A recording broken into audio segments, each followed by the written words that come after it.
this process and what you were embarking on doing is very different to anything that council has done before.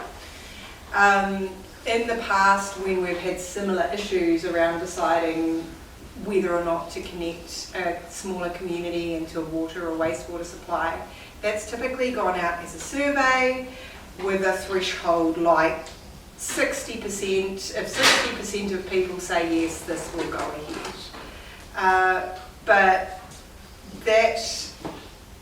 what those kind of surveys have tended to do is amplify the loudest voices and don't necessarily allow for the conversation and the nuance, the history, the complexity, all of the conversations that many of you have been a part of in this community over the last several years, like Russell's just covered there.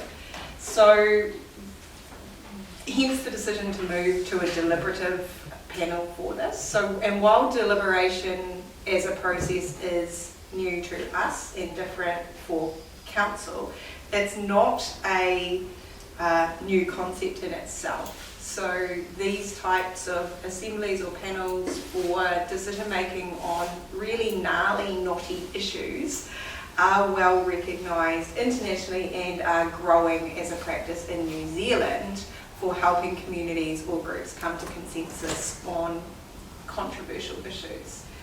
So as part of that process, what is really important is that the group has a really clear question or remit to work through, and that's really council's role in this has been saying, right, let's be really clear what we need from the panel, and that is for you to make a recommendation on how water will be supplied to Waitoa in the future.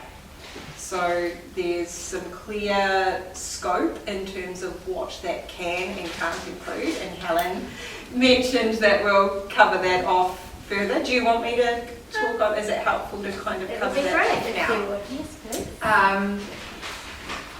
And even to come up with this scope, we went through a co-design process to get to this point. So we had representative from the community in that group, we had council, Taumata Arawai,